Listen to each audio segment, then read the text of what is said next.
Welcome to the NFL 10 years ago. This was a time when you saw dance moves like the dab and the whip. OBJ's popularity had shot through the stratosphere, and that fight with Josh Norman was crazy. Oh, and of course, you can't forget about this.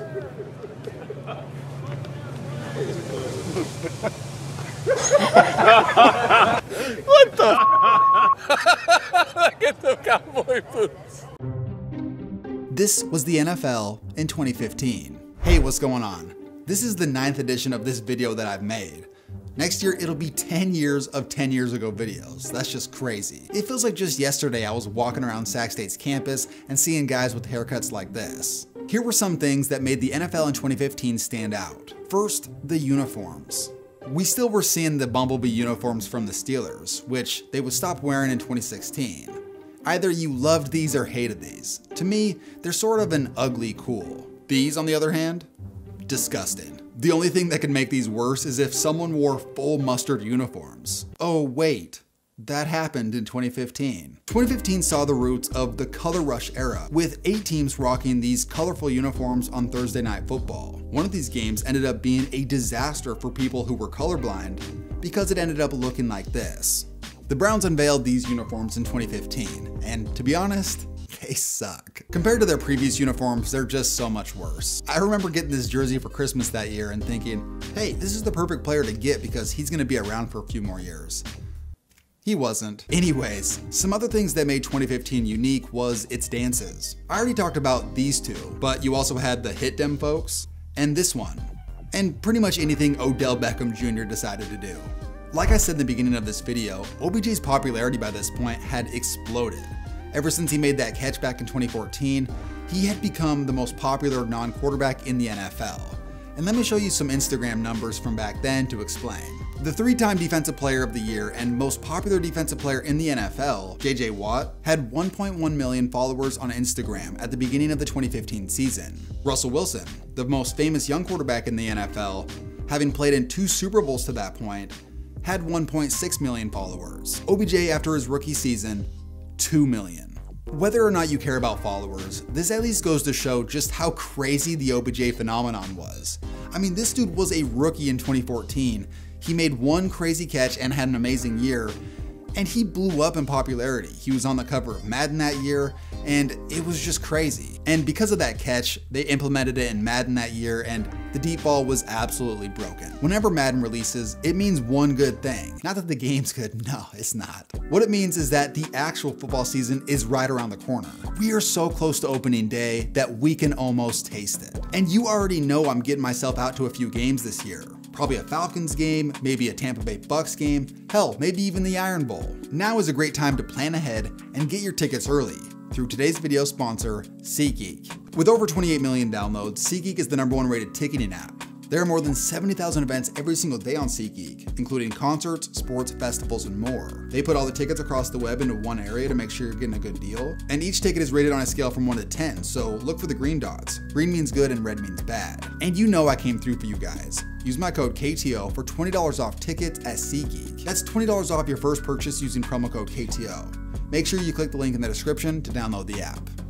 Okay, like we've done in previous years, we are going to look at the totality of the 2015 season, starting with the NFL Draft. The 2015 NFL Draft was hosted in Chicago, which made it the first draft since 1964 that took place outside of New York City. As with any draft, there were a handful of exciting prospects near the top, but the main headliners were the top 2 quarterbacks, Jameis Winston and Marcus Mariota, who went 1 and 2, both of which had won a Heisman Trophy in their college careers, and looked forward to help rebuild the franchises that had selected them. Other notable picks included Amari Cooper, Leonard Williams, Kevin White, and Todd Gurley. The one big controversy surrounding this draft was the news surrounding offensive tackle prospect La'el Collins. Originally seen as one of the top overall prospects, things suddenly turned for the worst when a pregnant woman that he had dated was killed a week before the draft. Although Collins wasn't a suspect, this was the worst possible timing for him because it scared away NFL teams from selecting him. After his agent threatened that Collins would sit out for that season if any team took him after the 3rd round, he went from a potential top 10 prospect to undrafted altogether, later to be picked up by the Dallas Cowboys. This whole ordeal cost him at least $10 million. Now, other than that draft controversy, let's go ahead and summarize the other controversial offseason moments. Deflategate was constantly going on throughout the offseason. You had Tom Brady destroying his cell phone, the Patriots ended up getting fined and they ended up losing draft picks over it, and Brady was suspended for 4 games. Although, before the season that was dropped. There were 2 NFL position coaches that had domestic issues that led to suspensions and firings. The Browns general manager Ray Farmer was suspended for 4 games in 2015 due to texting Browns personnel on the sidelines in 2014.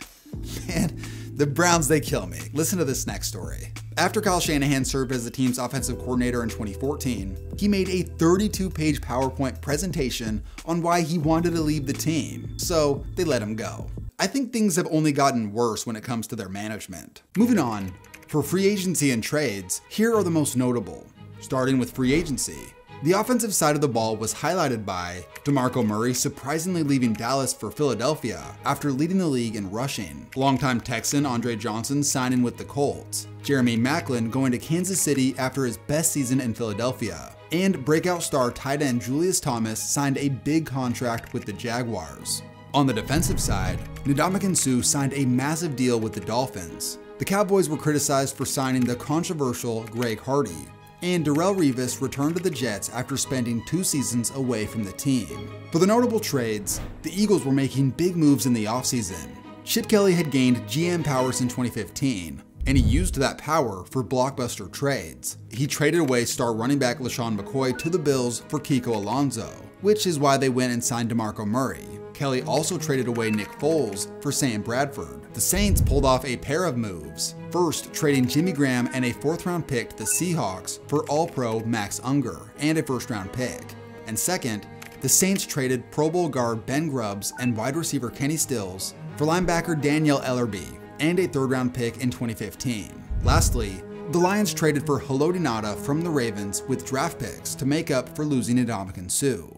Moving on to rule changes, after the Dez Bryant moment in the NFC divisional round where he caught the ball but then they said he didn't, ultimately this changed the rule on the process when catching the ball and going to the ground. A receiver would now be considered to have made a catch if they clearly established themselves as a runner before going to the ground. Sadly, this only made things more confusing, and for a few more years, we didn't know what a catch was. And the most noticeable rule change was that they moved extra points from the 2 to the 15-yard line, which ended up reducing the percentage of makes in 2015 from 99% to 94%. As we move closer to the beginning of the regular season, here were some stories that dominated the headlines. At age 39, how much did Peyton Manning have left in the tank? They had gotten so close in 2013, but they were shocked by the Colts in the 2014 divisional round. Speaking of the Colts, was this the year that Andrew Luck led them to the Super Bowl? They were tied for the 3rd best odds to win it all.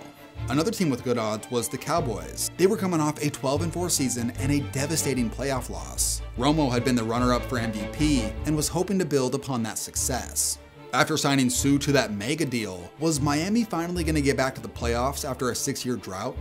There had been a bit of drama in Green Bay. Aaron Rodgers had criticized coaches for play calling late in the NFC Championship, which led to Mike McCarthy giving up control of play calling. Also, heartbreaking injury news hit this team when star receiver Jordy Nelson tore his ACL in the preseason.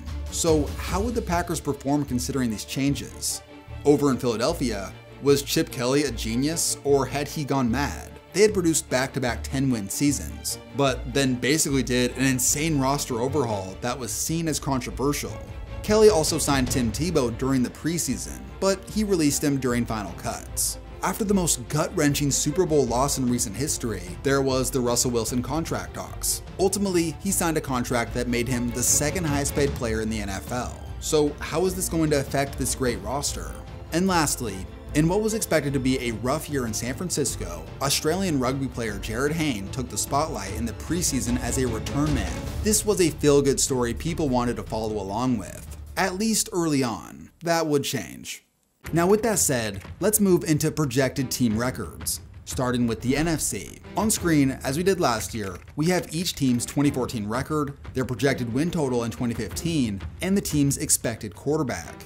Out west, the Seahawks were the projected team to reach the Super Bowl from the conference. The 49ers were expected to fade to the bottom after the departure of Jim Harbaugh. Up north, the Packers still reigned supreme with Aaron Rodgers in his prime. They were one of the favorites out of the NFC. Over in the East, Philadelphia was expected to take the division, although there were major question marks surrounding this roster after all the moves they made. They were definitely a polarizing team and seen as a boom or bust. Meanwhile, the RG3 drama led to the Redskins falling out of the competition. And down south, this was the most uncertain division in the NFL. The top 3 teams all projected to finish around the same record. Despite some solid quarterbacks, this was a division that didn't have a single winning record the previous year.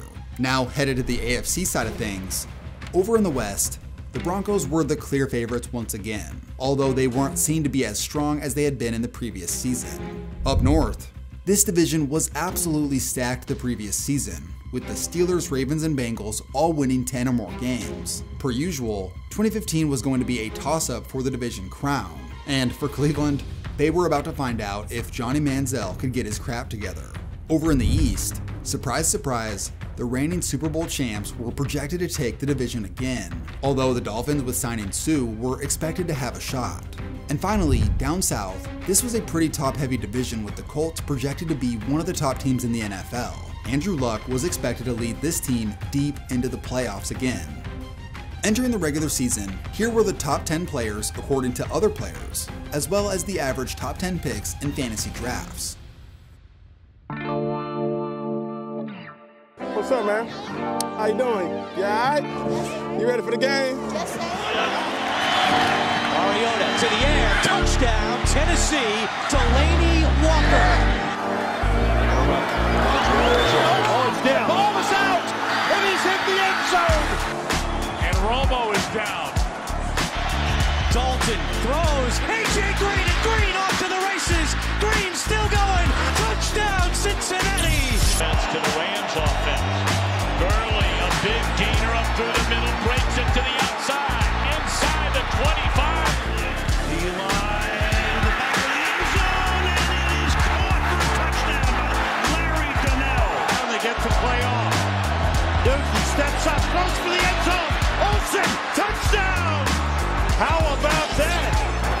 It's on third down, looking for Reed. He's got it. Touchdown. You like that? You like that?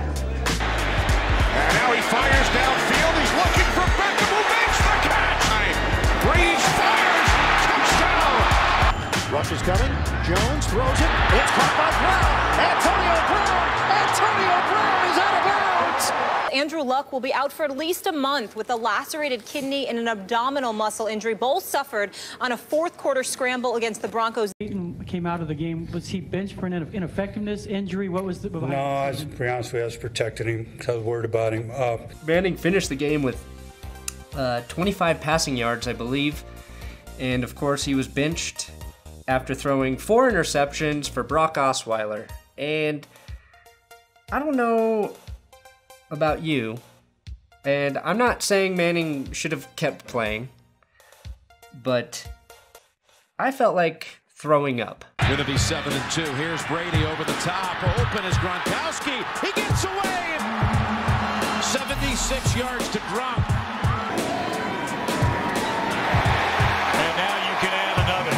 Cam Newton has thrown 5 touchdown passes. Pass across the middle. It is caught for the first. It's Baldwin for the touchdown. His 3rd of the day. It's going to get there. He turned 32 yesterday. In the end zone. It is caught for the win. A lot of time airing it out, looking for Ginn. He's got it. Touchdown. And let's wait on the penalty. Here's what was going on after that run. And they go head to head. Then Norman gets in with a knee. Manning. End zone. Touchdown Beckham. Lee Newton in trouble. It falls loose. Atlanta. Game over.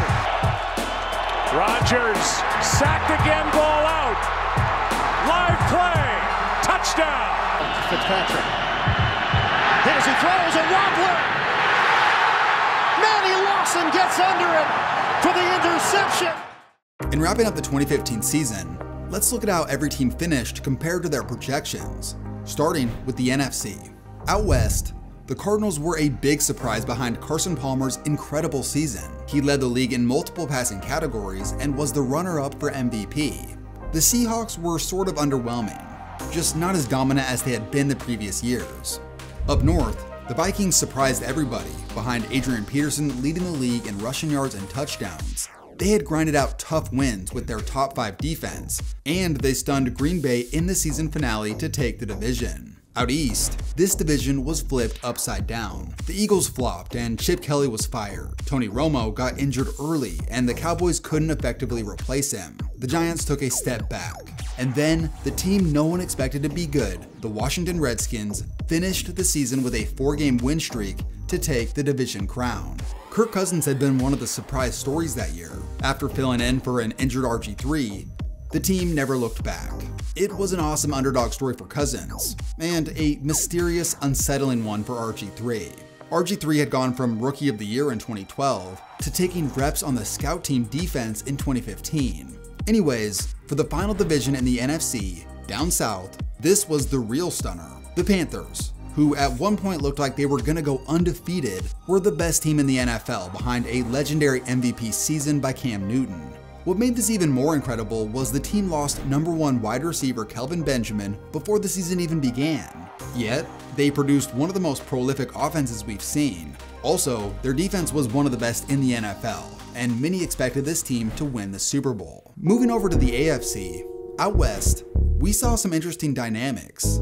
The Chargers had been a huge disappointment, and the Chiefs had been surprisingly awesome. However, Denver had been the real story here, and not for the reasons people expected. Manning had been terrible. So much so that at one point he was benched for Brock Osweiler, and also Manning dealt with nagging injuries. Osweiler started for 7 games, and overall, with whoever was at quarterback, the offense had been pretty much mediocre, outside of one crazy game against the Patriots. But despite this, their defense was one for the ages. With 6 Pro Bowlers on that side of the ball, led by Von Miller, this defense suffocated teams all year, giving up the least amount of yards in the NFL. Up north, the Ravens completely fell apart with a staggering amount of injuries that derailed their season. Meanwhile, the Bengals had been awesome. They won their first 8 games behind an efficient offense and a stellar top 5 defense. This was the best version of that era's Bengals. Out east, the Patriots took the cake as expected, but the competition for second place was where things got interesting. The Jets surprised everybody behind Ryan Fitzpatrick's best season of his career. Brandon Marshall led the league in touchdown receptions, and this defense was much improved with the return of Darrelle Revis. It's just too bad that they blew their playoff hopes in the end with a loss to Buffalo. And lastly, down south, the Colts had been underwhelming due to Andrew Luck's injuries that kept him out half the season. This allowed for the Texans, who started 4 different quarterbacks, to sneak in and win the division on the back of another dominant JJ Watt season.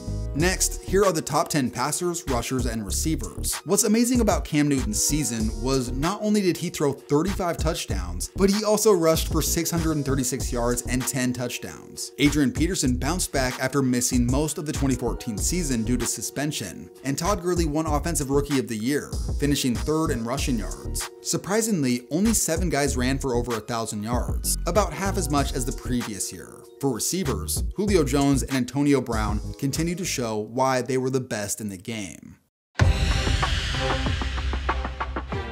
To kick off the postseason, the Chiefs absolutely crushed the Texans 30-0. Brian Hoyer threw 4 interceptions that day. Following that game, the Steelers looked like they were going to cruise to an easy victory over the Bengals after going up 15-0 through 3 quarters. Unfortunately for the Bengals, Andy Dalton had missed the last 3 games of the season due to injury, and they had to start this wildcard game with AJ McCarron. But they did manage to claw their way back into this game and take a 16-15 lead late. But then, the infamous Vontaze Burfict hit happened. This set up an easy field goal for the Steelers, and that was all she wrote for Cincinnati. The following day, the Seahawks and Vikings played in the 3rd coldest game in NFL history. It had a wind chill of -25 degrees, and both teams struggled to do much of anything. Things finally got going for the Seahawks after a crazy play by Russell Wilson. Ultimately, the Vikings down 1 had an easy chip shot field goal to win the game. But this happened. Kick is up, and it is no good. He missed it. Are you kidding me? And for the final wildcard game, the Redskins' impressive run came to a crashing halt. Despite holding a 1-point lead in the third quarter, Packers took control and ran away with it late. In the divisional round, the Chiefs were no match for the mighty Patriots, as New England controlled this one. The following game was a wild one. The Packers and Cardinals went back and forth all game long. It looked as if the Cardinals had the game in the bag as the Packers trailed by a touchdown with 55 seconds, no timeouts, and it was 4th and 20 inside their own 5-yard line.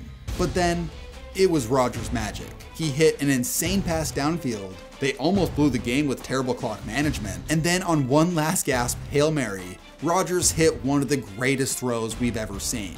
But then, Carson Palmer delivered on his own insanity, making a crazy spin move in overtime and throwing across the field to Larry Fitzgerald, which set up the game-winning touchdown. The following day, it looked like the Panthers were going to steamroll the Seahawks as they pounced out to a 31-0 lead at halftime. But then the Seahawks came flying back into the game with 3 touchdowns and a field goal to bring it within 7. But the Panthers secured the onside kick and came away victorious. And for the final divisional matchup, the Broncos grinded it out in the second half to secure the victory over the Steelers. This game was ugly and saw a whopping 8 field goals made. Moving on to championship weekend, the Patriots and Broncos played in a defensive battle for the ages. Both teams struggled to move the ball, and Brady got smacked around all game long. He seemingly was getting sacked or thrown down on every play. In the waning moments, the Patriots trailed by 8. This was significant because this would have been 7 if it weren't for a missed PAT, which probably wouldn't have missed the previous year. But because of the rule change, well, there you go. Anyways, the Patriots faced a 4th down with the game on the line. Then Brady hit Gronk on a prayer. Then again, it came down to another 4th down and another Gronk prayer. Now it came down to this, a 2-point conversion, and Denver's defense held firm. Ball game. Over in the NFC, this game was not close. The Panthers controlled this thing from the very beginning and never looked back. Cam Newton dominated with 4 touchdowns. Listen, it's a new wave that's going around, man. Everybody wants to see you down.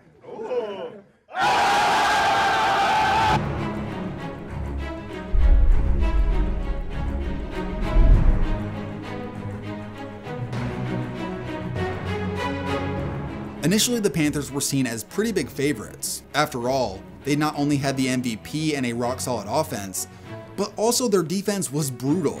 Luke Kuechly was in his prime, and Josh Norman had emerged as one of the best corners in the game. One of the crazier stories to come out of this game was Thomas Davis, the Panthers linebacker, had broken his arm in the NFC Championship game and had undergone surgery. However, he insisted on playing in the Super Bowl, and he did just that. Not only did he start, but he also recorded 7 tackles. Well, that was about all the positives that the Panthers experienced in that game. In a defensive stalemate, the Broncos took a commanding 10-0 lead after a Von Miller strip sack. Then after a forgettable back and forth that mostly featured punts, the game had 4 minutes to go, and the Broncos held a 16-10 lead. That's when it happened again, another strip sack by Von Miller. This ultimately decided the fate of this game. The Broncos, led by Von Miller, secured the victory, which ended up being Peyton Manning's final game. A proper send-off for the Sheriff. Well, everyone, I just want to say thank you for an amazing 12-year career. This was the part where I was going to ride off into the sunset, but seeing how there's no sunset, I'm just going to ride off. Some other notable retirements following the 2015 season included the following: Jared Allen, Arian Foster, Charles Woodson, surprisingly Marshawn Lynch, but he would make a comeback after 2016. And the most shocking of all, Calvin Johnson. Johnson was just 30 years old and was coming off a season where he had made his 6th straight Pro Bowl. This was eerily similar to how the other all-time Lions great, Barry Sanders, retired. Still in his prime, Calvin Johnson made it look like he was the big kid on the playground. But at the end of the day, losing most of your games and dealing with nagging injuries takes a physical and mental toll. Now, last year I ended the video on Odell's one-handed catch, which is the greatest of all time. Well, this one's pretty damn good itself. Pocket collapsing, Ryan rolling. You know what Matt Ryan's saying right here is my guy's just better than all of you, because he looks like he's covered right now. Yeah, you are covering Julio So I'm Jones running down the field. I'm like, man, I am in good shape. They throw that ball and I'm like, I am in great shape. I can't see him, but I know he's behind me. I reach up, and all I hear is... Just going to throw it deep for Jones. Double coverage. Oh, what a catch! Touchdown! It looked competitive, and then when the ball got thrown, the competition kind of went out the window a little bit.